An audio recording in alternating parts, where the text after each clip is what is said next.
Week 1 division game. Yeah. You know what they say about division games. Yeah. Take the records, take the stats, take everything, crumple it up and throw it away. It's a dogfight.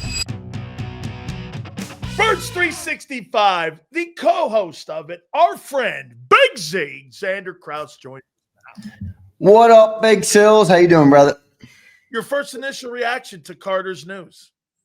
Good. I mean, come on, time to put it to bed now. You know what I mean? Like, I get it. He made a mistake. He did a stupid thing in the moment. He acknowledged it. He owned up to it. They fined him now. Damn near $60,000. I think he's learned his lesson. That's a pretty steep price to pay. That's the most expensive loogie that maybe has ever existed on planet Earth in all the years of that humans have inhabited this earth. That might be the most expensive loogie to ever exist. So I think he's learned his lessons, and I'm ready to turn the page. I mean, he served the suspension, and now it's time to get ready for the Chiefs and beat the shit out of Patrick Mahomes like he did in the Super Bowl. Does this have any effect on the extension? Nah. I thought maybe, but now, I mean, did you see what the Eagles? Now, you obviously are on the show, so you didn't have a chance to see as much of what came out, but the Eagles opted kind of, let me read you exactly what was written about it. Did the Eagles release this? Or is this is in the press release, but it was reported after. The Eagles agreed not to pursue forfeiture of any of the guarantees in his contract. Because if something like this happens, you can typically make an argument against some of the guaranteed money that was signed. So the Eagles agreed to not pursue any of that. The NFL fine is it. And I think that would show you that, look, the Eagles are not happy with the player, but they're not going to deal with this in a way that is going to be grandiose to the point of affecting contract negotiations. Now, are they going to say something to Drew Rosenhaus? I'm sure they will. Probably scream that. Yeah. And they're probably going to continue to use it in the negotiations behind closed doors with the agent and the GM, as that always happens. But I don't think it's going to really affect it. I think they're just going to kind of use it as some leverage. And honestly, as they should. I mean, you're paying a guy a lot of money. You're going to have to talk about some of those things because he showed that it can be a continued problem. So I'm sure they'll use it, but I'm ready to flush that thing, as Jalen Hurts once said. What do you stand there and look at it, or you flush it? Flush that thing. Well, let me tell you what I think that language means. I think that means there's language in his contract that says something about suspension, that he has some clauses in that contract that could forfeit some bonus money. And for Rosenhaus, what? Don't you think that's built into those rookie contracts? I don't know. I didn't have a behavior thing in my contract. Really? Even for I've never had any of that. I've never had any of that in my contract. The only thing we had in the contract is that I couldn't ride motorcycles. I couldn't have a shotgun during the season, stuff like that. And if we had guns, we had to lock them up at the Buck complex during the year. I never had, if I got suspended, I would forfeit. Now, there is a clause in the contract that does say this, and it's built into every contract: conduct detrimental to the team. And conduct detrimental to the team or the organization, that is still in these contracts. You know why? You could argue that was vague. You know why they keep it vague? They keep it vague because they fill in the language of what that interprets. And would you classify that as conduct detrimental? I would. Exactly. But for Drew Rosenhaus to come out and say that, the Eagles and them had a conversation about something. Come on, man. They're not going to go after the bonus money. Look, 57 racks is no small amount of money. All right. 57 bands for a spit. That's an expensive ass spit. So I think he's learned his lesson, but it's on him now to prove it kind of moving forward. As Vic Fangio said today about leadership, if you want to be a leader, you got to show it with your actions, not by what you say. I thought he was pretty critical of him today. He was. I thought he made the comment. He goes, he's got to put that shit. I added the shit, but he goes, you got to put that stuff aside and go to work. He can't be worried about that bullshit. 57 G's, bro. Don't take 57 G's from me for spitting somewhere. Let me tell you what hurts him more, though. 57 G's ain't hurting no more. You know what? Walking off that field and into that locker room and not playing the game with your teammates, bro. Wow. I'll tell you one thing. When you take the game away from a player versus taking money away from him, let me tell you, don't take the game from me. I hear you, but don't you? Dude, I love the game too much, man. Well, don't you think though, Sills, and again, I appreciate that perspective, and part of me wants to believe that that's true for a Oh, you have majority to. of players. But do you think that's still as prominent today as it once was? Yeah, you gotta You love the game. do? You do. I think you love the game, man. I mean, Okay. football is such a love, man. You have to love it, dude. You have to Well, love it. there was one thing I was thinking about with Jalen that kind of not it's the same subject, but like He loves the intangible. game. He loves the Yeah, game. but hear me out. Do you agree that our society, to a certain extent, has become a little bit more pussified in the last 10, 15 years, and extremely so in the last 8 years? Yeah, Not to criticize anybody, but just in a way of, it's a different way of life. people are more sensitive to things. Yeah. It doesn't feel. I mean, comedians can barely tell jokes for It crying is. out loud nowadays. Yeah, So, it's a different way of so life. hear me out. Intangibles like 20 years ago or 30 years ago, or when Joe Montana was playing and Jalen Hurts was in then, yeah, you probably needed a lot of talent with your intangibles. In a day like character, but in a day like 2025, where that's a rare breed to have those type of intangibles. This is just a separate point from Carter, but I was thinking that Jalen Hurts' intangibles and the way he handles himself are actually more valuable, though, in the world that we live in today than they were in years past, because it was a more even playing field with a lot of that. Well, he's got an old now soul. You got guys who are painting fingernails and crying about everything. He's got an old soul. And Jalen Hurts got this old mentality, and it's like men against boys. Like Brady.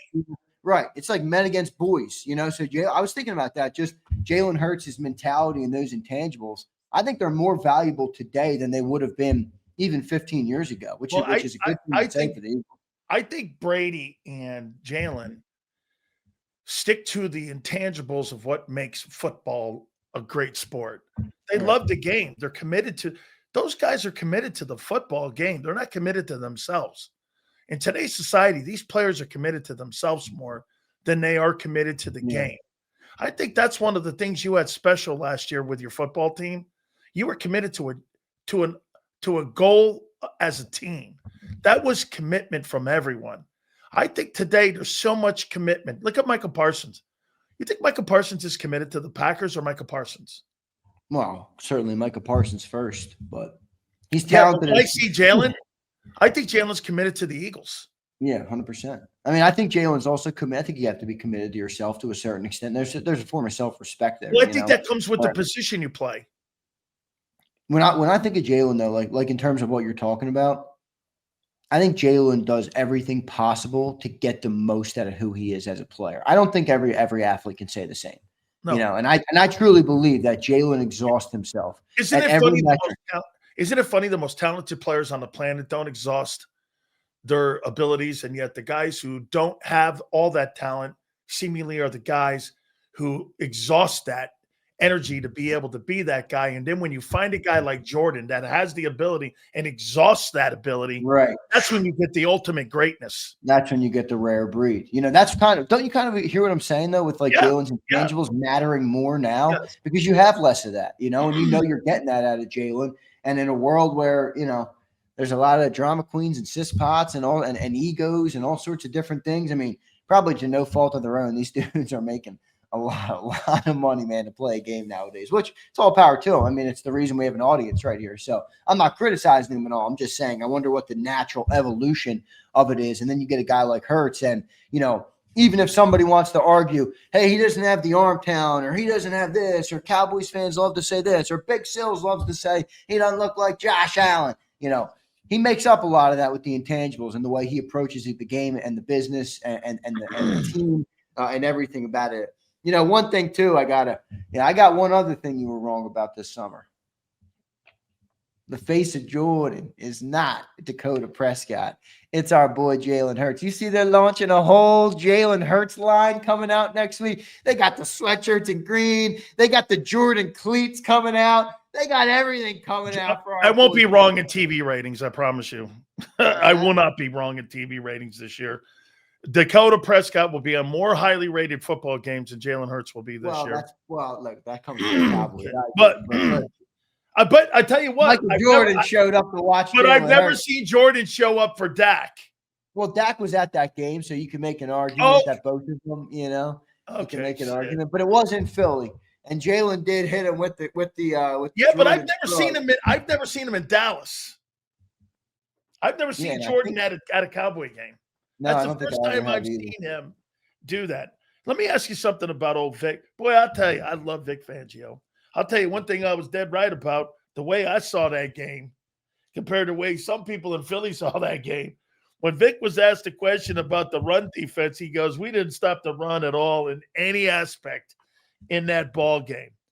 And I thought Vic was pretty tough on a lot of people. I thought Makuba played a little better, but Vic was asked the question, and he goes like this. He goes, "How do you think Makuba played?" He goes, "He was okay." He was okay. And he was asked a question about this thing with Makuba and Sydney. How about this? So I'm going to put Sydney in base. Well, you're going to play 20 plays in base. So Makuba's going to get the majority of the playing time at safety. Is that how I read that then? Because the majority of the team, 70% of the time, are in dime or nickel. So he's going to be the guy out there.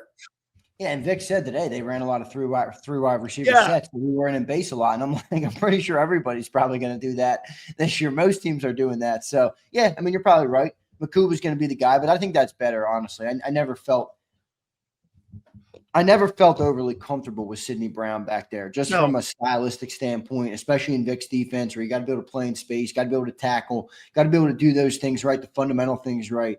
And I don't think Sidney was the perfect fit for that. So now you have Makuba, who's much better in space. Now, the question with him will be, how quick does he develop? Because you're right, he wasn't perfect the other night. But he was wasn't bad. I thought he was okay. I didn't think he wasn't bad, but he wasn't perfect. So he's got some ways to go. He's a rookie. How does he manage the 17-game season? There's the famous rookie wall, and right now you have presumably two starters. Your first and second round draft picks this year are going to be starters on the defense. So how much of an impact does that have? Now you had last year Quignon and Coop. The rookie wall never came. Doesn't mean it's going to come for everybody, but it's something to monitor. It's something to make sure that your team doesn't get bit in the ass on. And you have Jahad Campbell and Andrew Makuba, but I feel better about Makuba back there, dude. I really do. I do too. Can he play 17? Can he play 17? I don't. Yeah, that's right. Can he play 17 ball games? What's your feeling on Chris Jones playing against Tyler Steen this weekend? Well, it's an advantage for the Chiefs, but that doesn't mean it's going to be just like that. I mean, I think they're going to do they're going to bring a lot of help for Tyler Steen. If the Chiefs are rushing four, I'm assuming they're going to shade to double up Chris Jones every single time.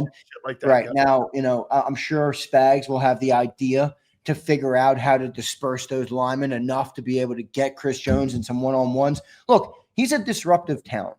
There are certain players in the game that you don't block. You have to figure out how to play around them, and that's why Jordan Mailata, for all the Eagles fans who don't like Micah, he used to speak about Micah like that. You don't block Micah. There's different things to do to manage the player. Like you used to say, you can run at him. You can do a couple different things, but Chris Jones is in that category. He's a disruptive game wrecker. He's going to get his pressure for sure. How do you manage it? I think they're going to have the right game plan to be able to manage it. I'll tell you who was a little more unimpressive today to me was Kevin Petula. Did you hear him today? I did, and I turned it off because I just didn't get anything out of it. I mean, Sills hit him with that mute. I did. I was like, what are you talking about? I go, I didn't really see what he was saying. I mean, he said a lot of things. I didn't know where he was going. It seemed like, you were talking one thing and he was answering another. And I was like, they sounded to me like they weren't on the same page, and even the questions that were being asked to him today. I mean, I'm under the belief, dude, if Jalen Hurts doesn't make it happen for this offense, they're cooked. Bro, I'm not impressed with him right now. Well, now wait. I want to get out of. I want to get out of September. It is early. Let me get out of September. Yeah, I'm with you. I mean, look, I've been using what you say about September on all my shows everywhere. It's a liar's month. It's a liar's. I love that phrase that you dubbed. I think that's a perfect way to put September in the NFL, especially in the modern game with the no preseason and all that stuff. So I'm going to give him a little more time. I was just saying today when he spoke, it didn't really give me a sense of confidence going into the offense. It actually made me feel more like, if we didn't have Jalen Hurts back there, if we didn't have Jalen Hurts back there week one, we would have been effed because that dude was doing everything at the line of scrimmage, getting them into calls that he needed to get him into. And, so I don't know. Hopefully Patullo gets a little bit better. I think he will. I think there's a natural progress for that. I mean, might have even had some nerves and some jitters from that week 1 game. So we'll see how he manages it as we go through September here. What do you make of the Tankster? I like the addition. I do, man. I like the addition. Sign. I like this trade. Now, before I go into it, you know what's funny? People will do this. I heard John say this, and I'm like, I can't believe John missed this. And I'm like, okay, so it was a 5 and a 6. Zander, isn't that how Howie improves his rosters, by using those 4, 5, and 6s to improve the bottom of the roster? It basically gives him latitude and leeway to go out and not just sign a guy on the street. And don't those picks help the bottom 10%? You're not looking to replace the top 10%. You got those guys set. We already said the top 22 set, right? This is about the bottom 22. You're not going to fix your bottom 22 with 3s, 2s, and 1s. You're going to do it with 4, 5s, and 6 draft choices. It's a good point. I mean, and the so other that's thing is how you improve it, right? I mean, I think those picks are so valuable to Howie because look what he did. The trade when he did with the corner for Bennett. Now this kid, and I disagree with a lot of people here. You get 800 yards on a shitty team. Yeah. Well, you put that guy with an offensive line like Philly. Is he not 1,100-yard back? You're telling me he doesn't give you the same yards that Miles Sanders could give you? I think he can. Me too, Sills. And just my reaction to the whole move.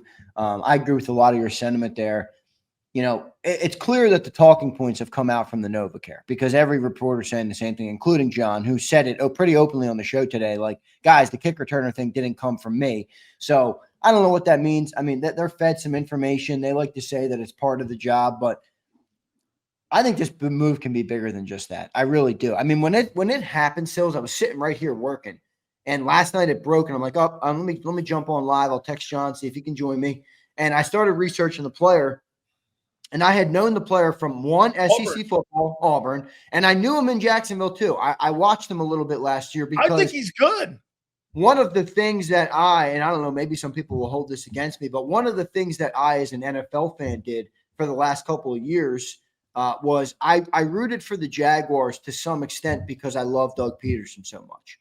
And I didn't root for him, but on a Sunday when we didn't have an Eagles game, you're rooting for Doug.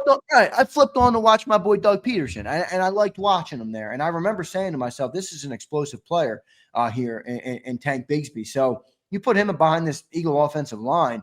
I mean, I am not seeing this as specifically a kick return. Now, what I will say is it does make sense that they want him to be the kick return. They're killing a bird. They're killing 2 birds with 1 stone here is what they're doing. I think they feel good about Shipley, but they definitely do want to get ahead in the kick return. That makes sense. I mean, there was a lot of kick returns this year. The Eagles in a run game where they play the run game, field position is critical. We talked about that a lot last season, how they always had the field position because of how good that defense was. So it's a big thing. And I have no doubt that they're about Barkley too, though, dude.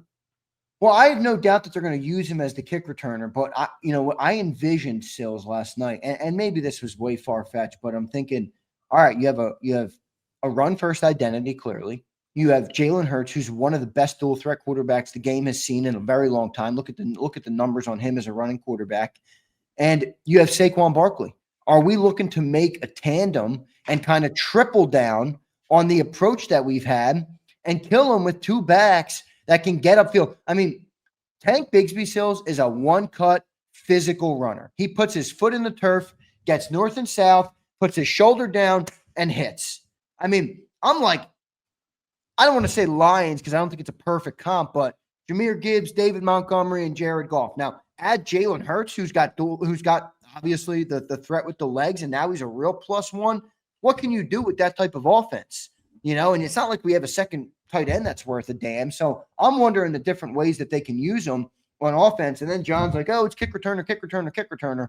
I'm like, shit, man, I wonder what the play is here, because I don't know. I heard something today. I'll ask you as we sit here and talk about the offense. Are you done expecting more passing from the offense? Nope. This is what I think you need to stop thinking that they're going to improve. You need to stop. That's what somebody on WIP was saying today. That's where I was going. Oh, really? He said, I'm done Yeah. I'm done expecting the Eagles to pass more. Now, I didn't agree with his take with the way he worded it, but it's going to be situational based on Hurts. It's not good. Look, did I think the Eagles would throw the ball the way they did against the Chiefs in the Super Bowl? Fuck no. But for 18 other weeks, they ran the football effectively. But when they had to throw the ball, they did. I think it's going to be situational when it comes to passing the ball. I don't think you're ever going to get a consistent passing game because you know why? That's not how they win games. They dissect teams. Okay, you know what? They're like a doctor. They dissect. This team can't handle the run. We're gonna fucking run the ball right down their throat. Why in the world do I want to add something that I'm not the best at? You're the best at running the ball. You're not bad at throwing it. You're just the best at this. Stick to it. I want to ask you though, to this point, don't you think Tank does this? You don't want Jalen Hurts carrying the fucking football 14 times. That's 238 times in a year that you're going to carry. Don't you think some of those 14 carries, instead of 14, it's 7 for Hurts, and maybe it's 7 for him, and you want to split those rushes up? I'm not saying take any rushes away from Barkley, him getting those 22 carries. My concern is with Hurts carrying the ball too much. That's more of a concern. Listen, you can get away with Barkley because I saw you get to the Super Bowl with a back by the name of Miles Sanders. Yeah. If Hurts goes down, you ain't getting to the Super Bowl, bro. Yeah. All right. So I hear you and I agree. I think at large, you probably look and you're like, yeah, you don't want Jalen running that much. But I will say this. I mean, you go and watch the tape. I was watching that QB school. I mentioned that the other day on the show. I watched that full episode this week. It was phenomenal, breaking down all of Jalen Hurts' game in week 1. But, we talk about how Jalen's developed as a passer. And something that gets lost is how he's developed as a runner. And you watch the way he runs. Sills, he ran the ball, 14, 16 times the other night. 14. He didn't get touched once. Dude, he barely got touched in that game with the exception of the sack. He's a smart runner.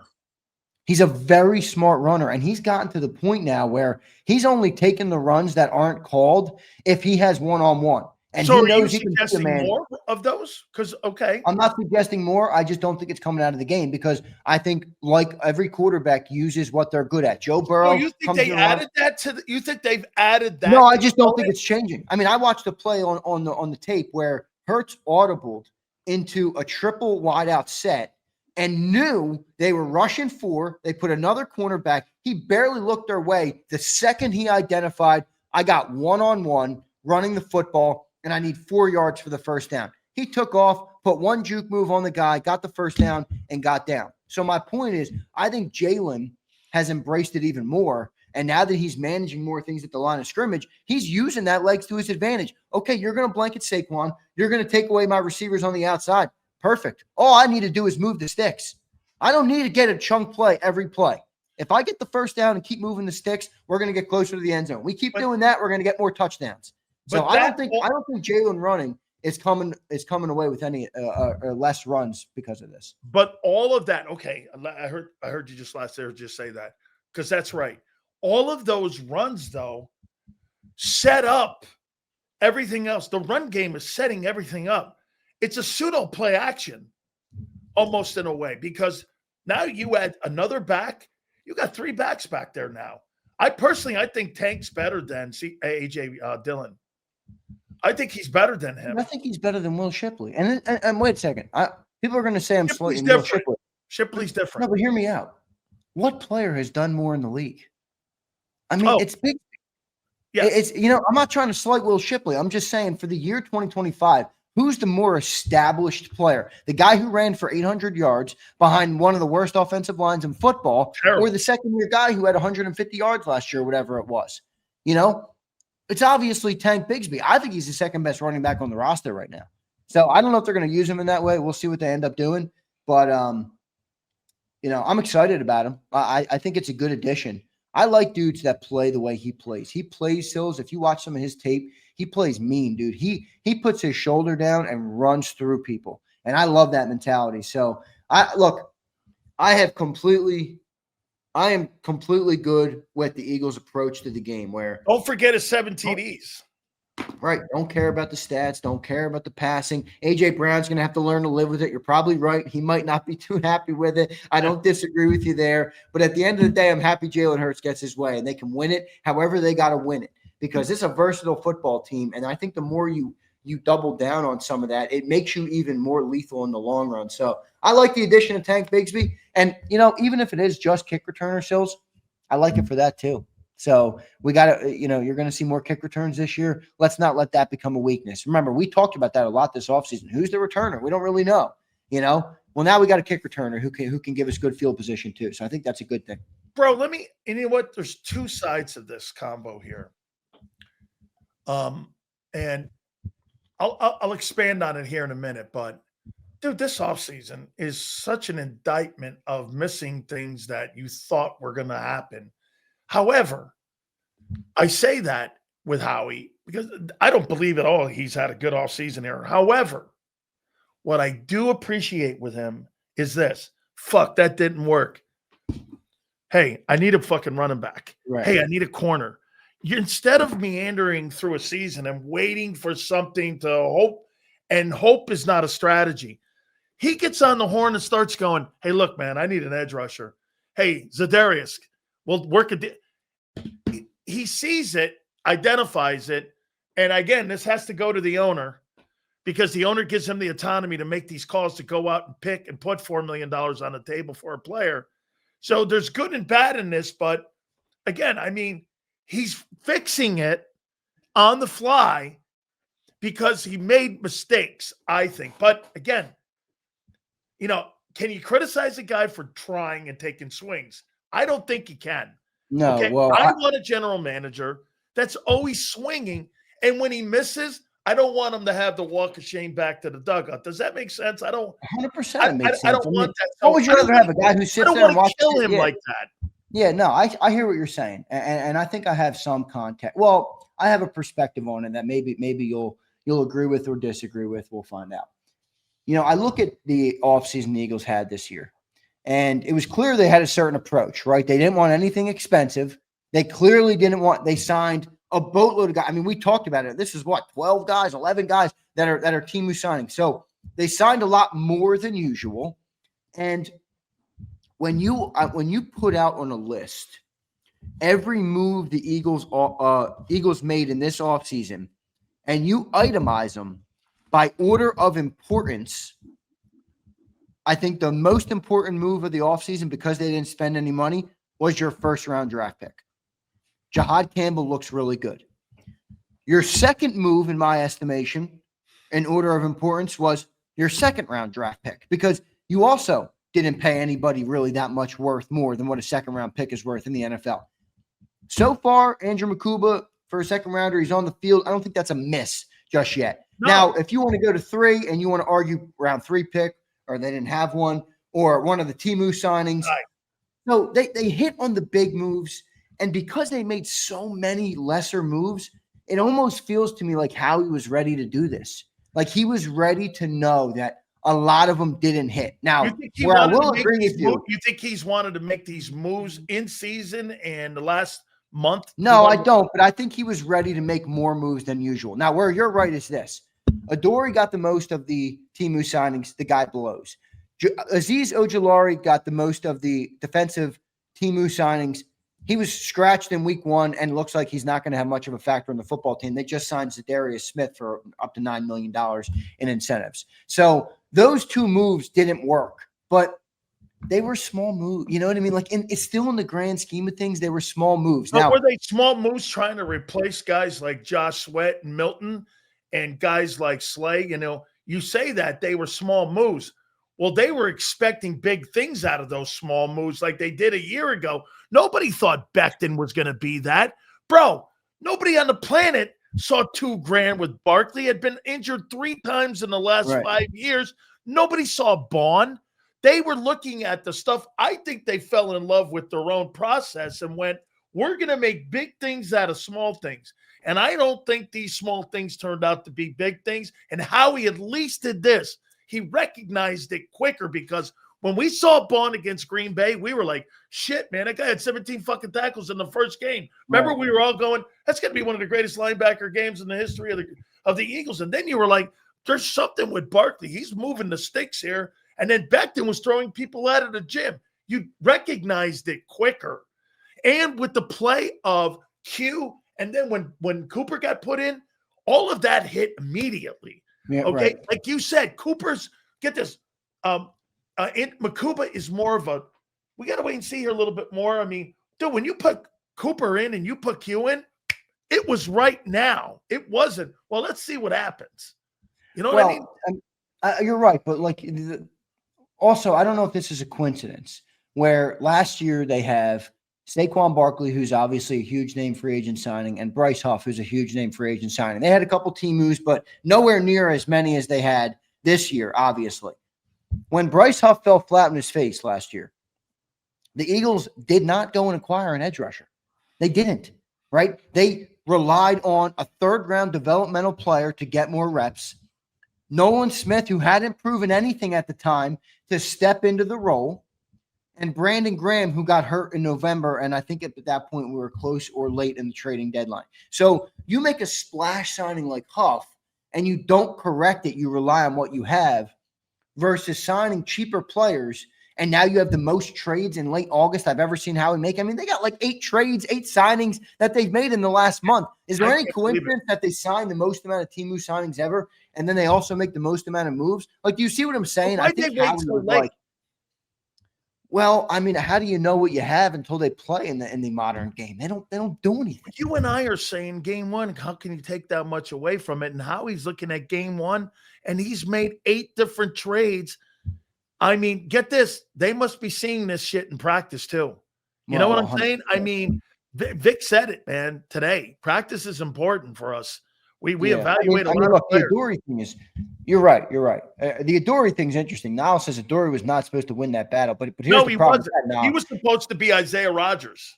And I don't even think that. I think he was supposed to push Keely Ringo, and Keely Ringo is the one who really fell flat in his face. So I think Keely Ringo fucked Howie on that cornerback spot.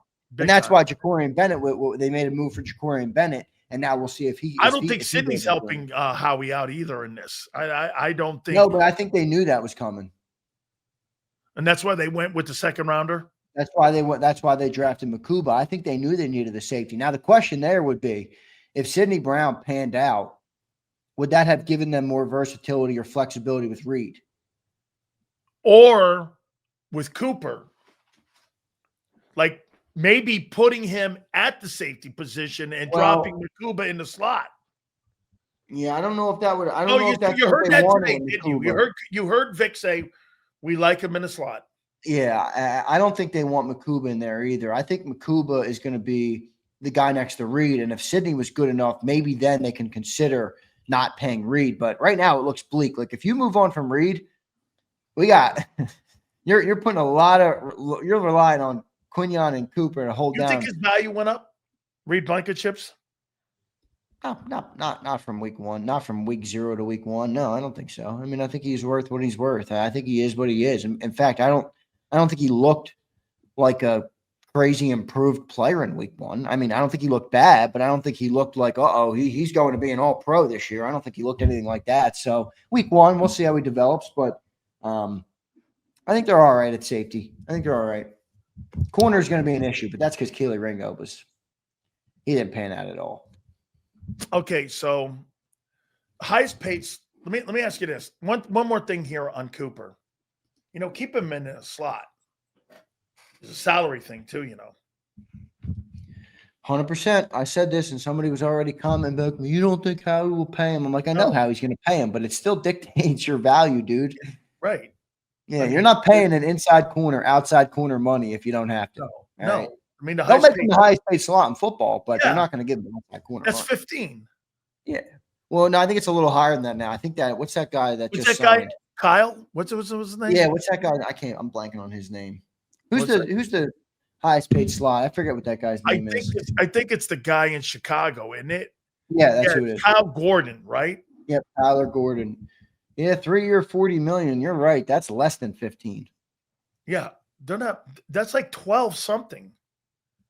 So do you think they're keeping him in there for financial reasons? Because if you pay him at safety, you're paying 25 to 30.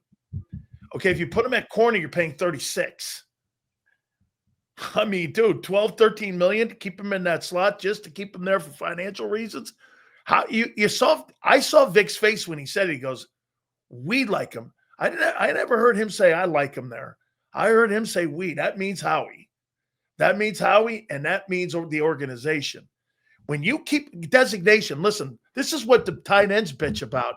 Tight ends will go and get the majority of the catches and not be designated as a wideout. And they're making 17 million, and these receivers are making 37 million. That's why they want to have a different designation. Linebackers make up as close as $22 million. Get this. Hey, defensive tackles can make 40-something million.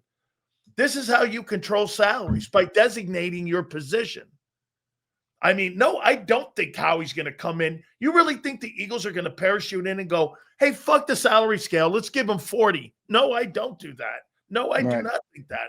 Why would they? Then it might be, but that's not my job. Like, I don't give a shit, honestly, about that. Like, where's the best use for him? If the agent wants to fight to get him outside, then that's all on them. I mean, I don't know what they want to do. Right now, he is good in the best spot, too.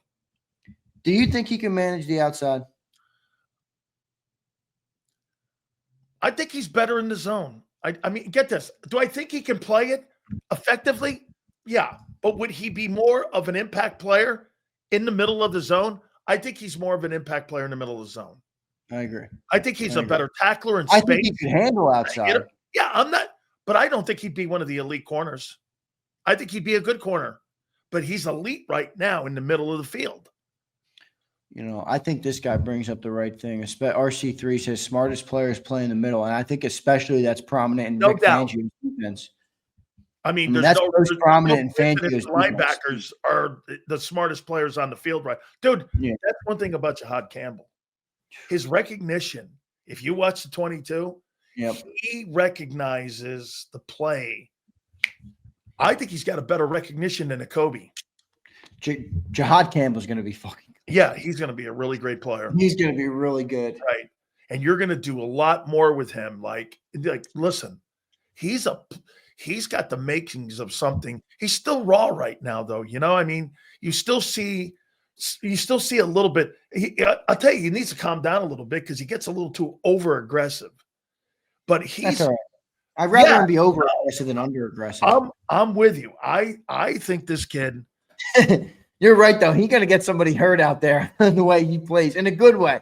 He might crack somebody. Don't get anybody killed in practice is what the problem. The players are saying the guy runs into people like he's running into a wall. I mean, he's a beast. I don't know. He's one of those dudes that I don't know if he realizes how powerful he is. You know. Well, you know, because he plays with an energy. You know what I mean? I wrote down my 10 best teams. Now here, I'll ask you first before you. Did you see any dominant teams this last weekend? I didn't see any dominant teams emerge in week one, but I saw the teams that I think were going to be able to compete show signs of being able to compete. And you're right, it's still Liars Month, so they're going to have to prove it later. But at this point, the Bills and the Ravens still look like the class of the AFC. The Chargers look to me like they made the biggest jump in the AFC. And to credit to you thought that was coming.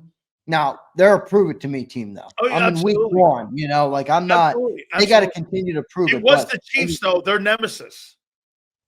Right. It's true.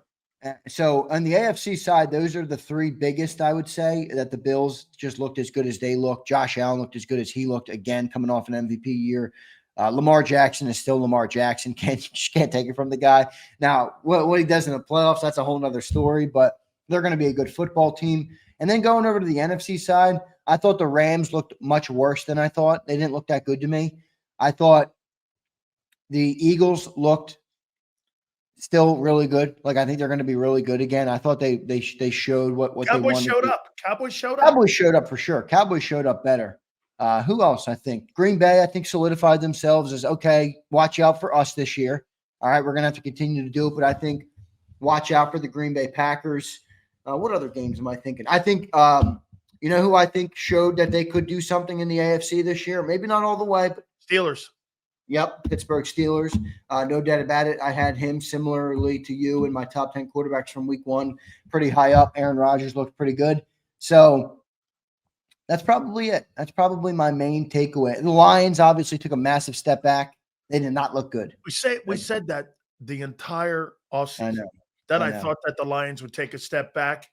And I didn't think Green Bay. I thought Chicago was going to be, but Chicago was a mess last night. That game management, they had to lead 17-6, and they farted all over themselves last night at the end of that ball game. That Ben Johnson, man. That Ben Johnson's rubbing me the wrong way. I don't know what it is. His 2 minutes looked like Andy Reid Philly.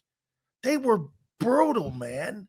I was like, wow. I don't know, man. I think more than Ben Johnson. I'm getting to get out on Caleb Williams. The tough part about Caleb is he does have some real raw talent. You see moments. You see moments, and you're like, the dude can throw the football. I mean, early in that game last night, he was dissecting from the pocket. And then the game went a little bit further, and he looked worse and worse and more hesitant. So I don't know about that Bear. I was optimistic on the Bears team. I thought that they had a chance to take a jump.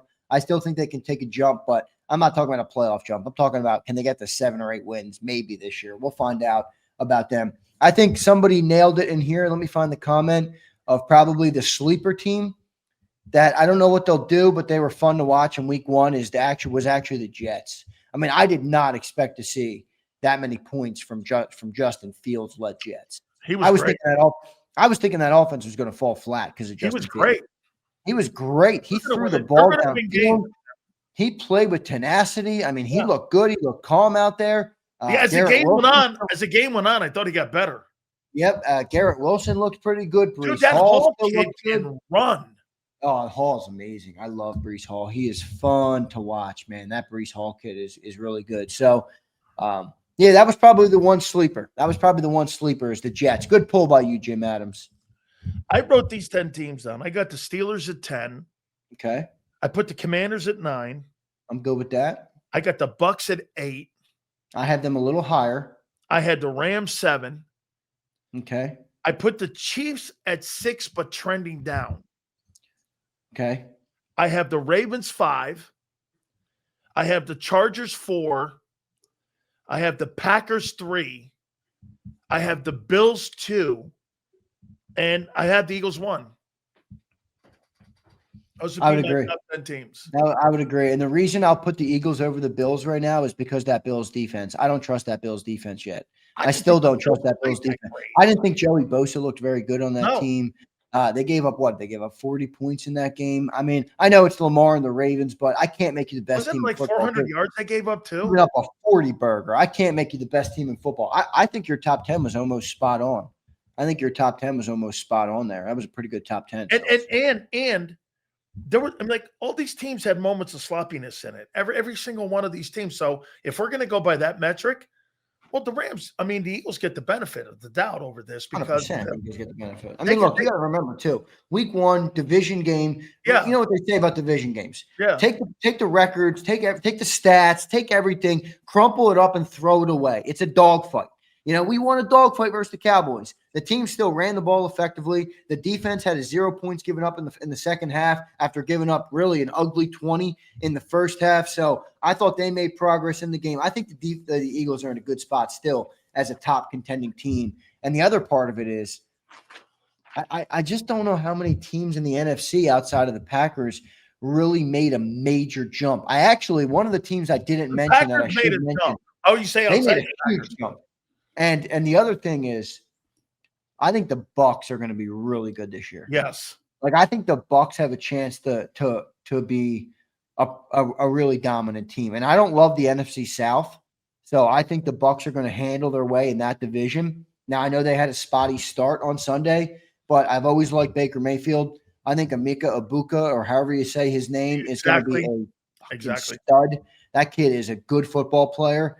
They still have, obviously, some of those players on the defensive side of the ball. Mike Evans, Godwin. They got that tight end. They got a lot of players down there. Bucky Irving, I think, is an awesome running back. So I think the Bucks are kind of a sleeper team. And Todd Bowles has done we had him on the program, obviously. You had him on a couple of weeks ago. He's done a really good job, Sills, with that program.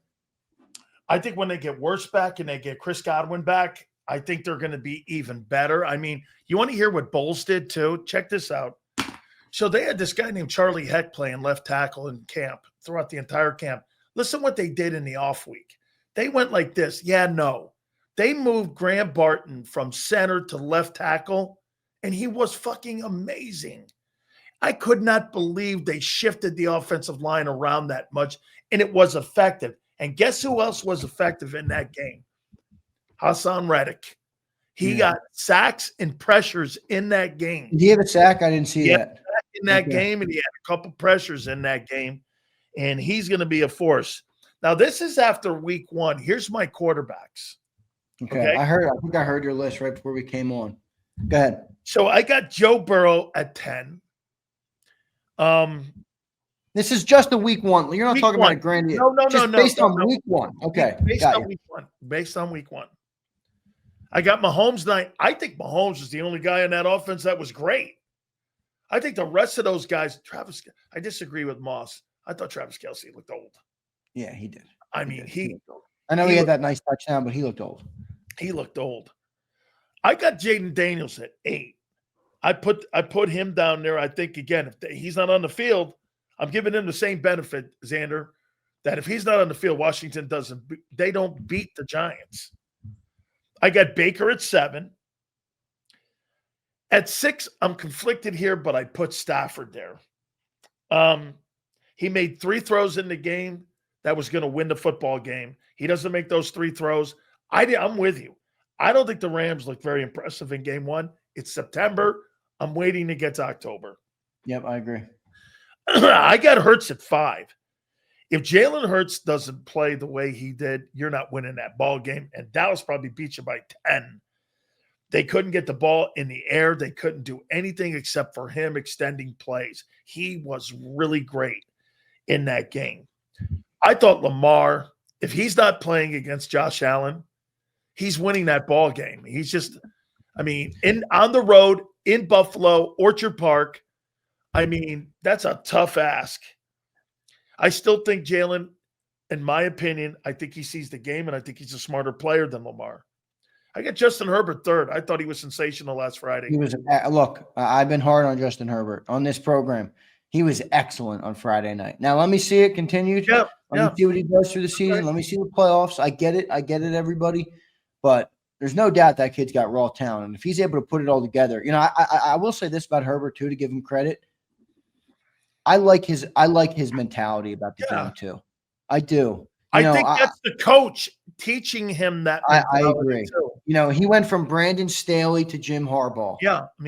I like that for him. I think he's coming night and day. Brandon Staley's not the coach. If I was a quarterback getting drafted in the league, I would not want to go to Brandon Staley, especially a quarterback with his type of talent. So I think that's a big improvement for him. Go ahead. I will give Jim Harbaugh is a fist with a mouth on it. That's the kind of mentality and how he handles his life and how he talks to people. He is a tough-ass coach, man. At 3, I told you I got Herbert. At 2, I know people are going to go, what? I thought Aaron Rodgers was the second-best quarterback over the weekend. He was really amazing.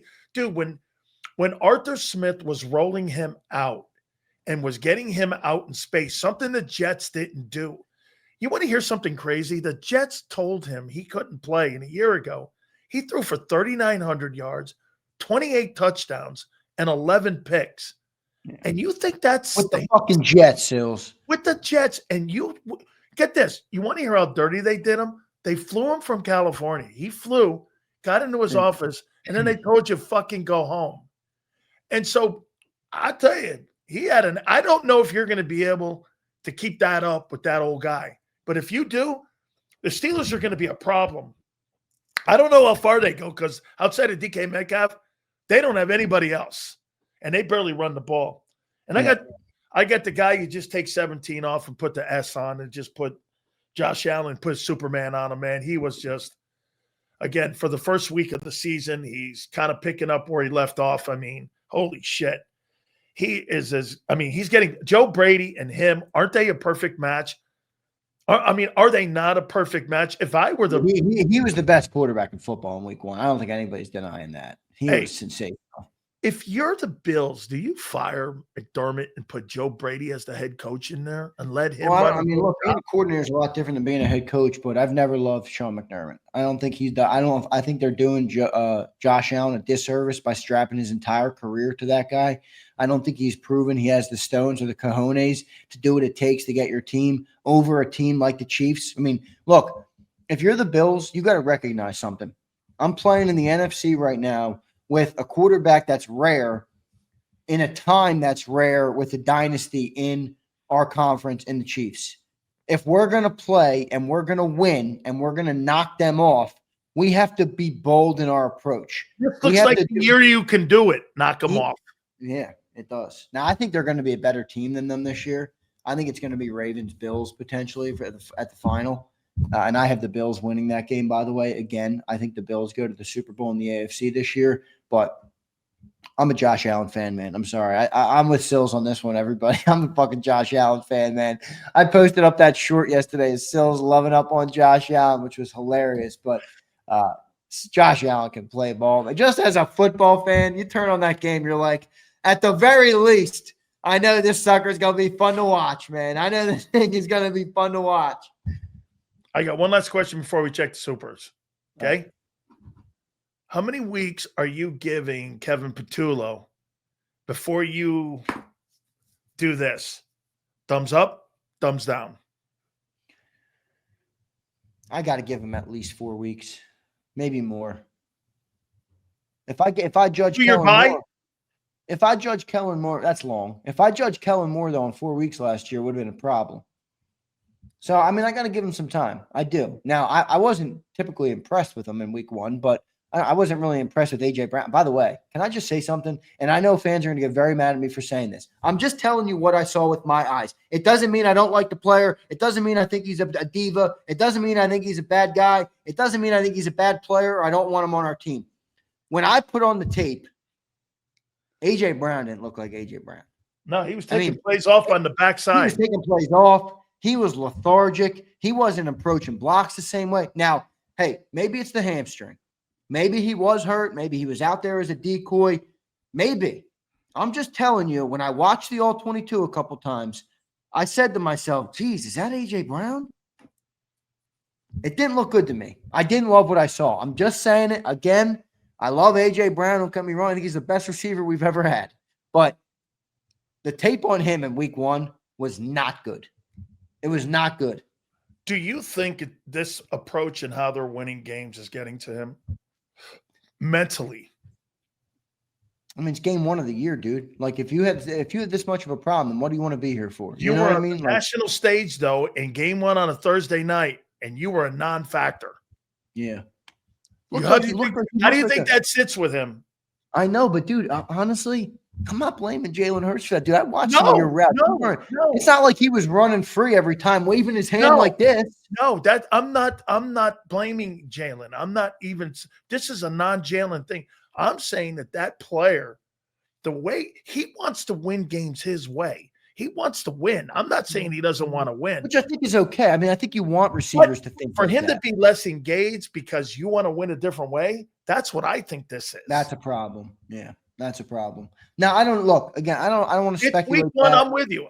I don't know what's going on with him. I don't know. Maybe it is the hamstring. I think in the long term here, we are going to be fine. I'm not like worried about A.J. Brown. I'm just saying something that I noticed. You know, you watch some film, you rewatch a game, and you have different takeaways. Watch him. One of the things I took away was, hey, A.J. Brown doesn't look the same out there. So I'm just saying something to watch, something to be considerate of. If you want to go and check the tape and tell me you saw different, I'll listen to you. But it's not what I saw. Yeah, that was a little upsetting. Absolutely. All right, let's get to these supers, bro. All right, let's do it. Here we go. Rawson found anything on the Denzel Ward rumor to the Birds. I haven't seen anything on that. I doubt that's true. They did restructure him, but I don't think that means. Is that the former Brown? He's still with the Browns. He was a 4th overall draft pick. I haven't heard anything on that. Remember when they drafted him like 4 overall? I think he was out of Ohio State. He is out of Ohio State. Yeah. He's a fucking good football player. He's a great player. Abe, what's up, Abe? Member for 13 months. Thank you, Abe. Appreciate you, brother. By the way, this guy called my radio show this morning. Abe? Oh, I fucking love Abe. Abe is a legendary Good man, Abe. It was a good question, too. Yeah. So he says, More of a testament to Vic and his coaching staff. Milton and Sweat had chemistry with the people around them. The coaching was the difference. Bond, Q, Cooper, all were new and did well. Let's see. It's true. Listen, the first 4 weeks was wobbly for the Eagles. I'm not, bro, guys, I told everybody, I'm not indicting your year off of one game. I'm just talking about one game. That's the Cowboy game. Let's get into October. I've been emphasizing that the entire time since that game last Thursday against the Cowboys. Let's get into October. We'll know more then. Yeah, let's see what happens here. Hey, appreciate you, brother. Dullahan Monster says, this is the only bold Josh Allen seeing Superman. Superman, baby. Superman. Another MVP coming. I'm going to make a bold prediction today. I think Josh Allen wins the Super Bowl in his career, guys. I do. Yeah, he's going to. I don't know if it's going to be this year, but I think he wins the Super Bowl. You think Lamar does? That might be another bold take, but I might say no. Lamar Jackson is the most talented quarterback in football right now. And I think it's honestly by a pretty wide margin in terms of raw talent. I don't know if he's got the stones to do what's necessary. Did you hear his post-game comments about not going for that fourth down? I had a fucking cramp. Yo, dude, you're also making $55 million a year. Go fucking put your body on the line and your life on the line and win the fucking game. If I can't imagine, I can't even put myself in dreamland and envision a world where Jalen Hurts would utter the words, I wasn't pushing for it because I had a cramp. Hey, I'm with you. What? I got you. Come on, man. So for that reason, I'm going to say Lamar's not going to win a Super Bowl. I know that's probably bold. He probably will win a Super Bowl because he's that good. But I don't know, man. I did not like that answer, dude. I did not fucking like that answer. Do you think Joe Burrow wins one? Shit, man. Is he with the Bengals his whole career? I'm just asking you. I don't know. Look at Prince. I believe that Jesus will return one day. Zander, what a bold prediction, buddy. Prince is so funny, man. That's funny. I don't know, man. I just didn't love it from Lamar. That's all I'm saying, man. Go get your fucking Midol and get out there. I just bought my girl some from CVS. Holy shit. Holy shit. Oh my God. I got a hamstring. What's it called when you have a cramp in your leg or something? What do they call them? What is that? You're cramping. No, thanks, Sills. You're cramping. No, there's a word for it.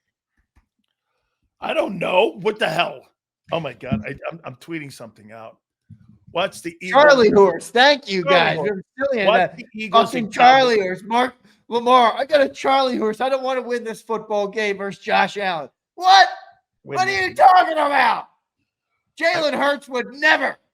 Jalen Hurts would never, and you know it, Sileo. You know it.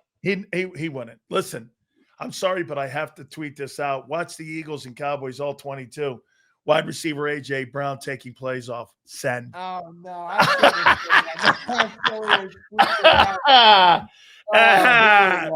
Send. Thank you, Zander. Yeah, too. I'm like, I asking Sills, what's another name for cramps? And Sills goes, cramping.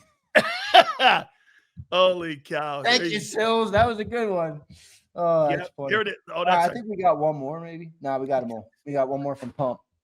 Here it is. Pump says, I'm not impressed by Bond and Reed's leadership so far in that defensive room. Them two dudes better start taking charge before Brian Pumper does. Oh, man. Hey, mate, you know what, though? It is a new role for him, Pump. Zach Bond being a leader. It is a new role. You got to learn to be a leader, too, you know? It is. What a great – look at this. Thank you, Zander. God, Zander gave me the spoon to stir the pot. You got to be fucking kidding me, man. Look at this. Zander gave me the spoon that stirred the pot. Here it is. Watch the Eagles and Cowboys all 22. Wide receiver A.J. Brown was taking plays off. How you doing? All right, here's my boy Juice. I don't know if I've ever seen Juice in here. Juice, thank you for being here, brother. Appreciate the super chat, $10. He says, I don't think we have long with AJ in Philly. His attitude has changed, and I noticed he posted a video about not trusting the people around you after the game. I agree. What video is this? Huh?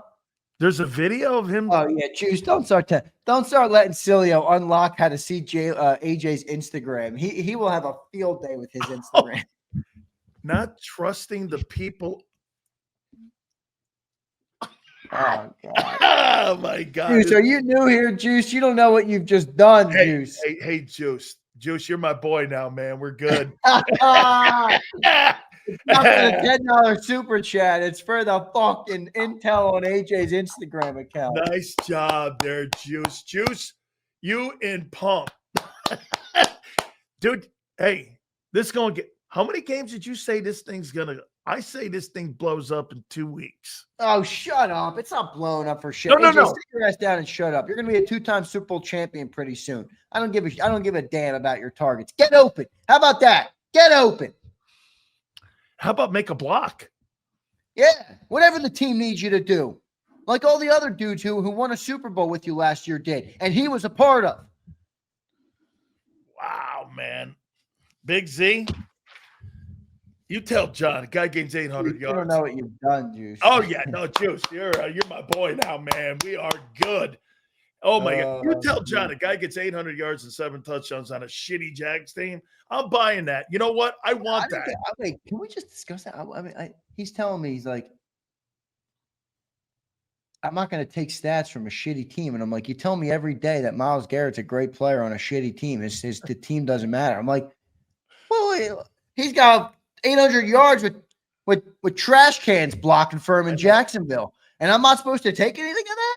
And Myles got $41 million being on the Browns. Right. I mean, I didn't like that explanation. Hey, and get this, Trey. It was on his IG account. Yeah, Juice. He's just. Oh my God, hey Juice, I'm going to be screenshotting. You know how to use Instagram? Let me see it. I want to go over. I've collabed with the great Big Sills on a couple posts, but he doesn't accept them. I have to accept that. Is that what from the JAKIB account? Okay, hold on. I posted up the Michael Irvin thing and collabed with you. I did the Sileo on the Josh Allen. I see. I'm supposed to accept. Wait, who wants to hear Sileo yesterday on Josh Allen to open the show? It was diabolical. Hold on here. Is a superstar. That's what a quarterback looks like. Last night, my boy, I couldn't have been more prouder than my boy, Josh Allen. I'm so proud of you, son. Holy cow. Oh, man. This is getting better and better and better and better. I can't listen to it anymore, man. man. I'm just accepting away here. Wait, look, I got these new sound effects. I think you'll like these. Ready? I'm going to do this. So I'm supposed to accept all this. I got it now. Okay, hold on. Oh, silly. Now he's on Instagram. Let me find some of these other things. Here, Me, lucky. Heartbeat. That's Sileo after the Eagles win, and Jalen Hurts gets another touchdown. AJ Brown. Where's that? This is Eagles Nation every time Sileo speaks about Jalen Hurts or AJ Brown. So AJ Brown's got 920. He's got Sileo after a shitty take. Ready? Which is very rare. Oh man, you got to be kidding me, Prince! Prince! It's just a show. Don't check out the window, Prince. Prince, you don't need to look out the window, Prince. All right, it's just a show. It's just a sound effect. There it is. You got to start not trusting people around. Oh my God, this is fucking great. AJ Owens is back in the building. Holy cow. Juice, thank you, bro.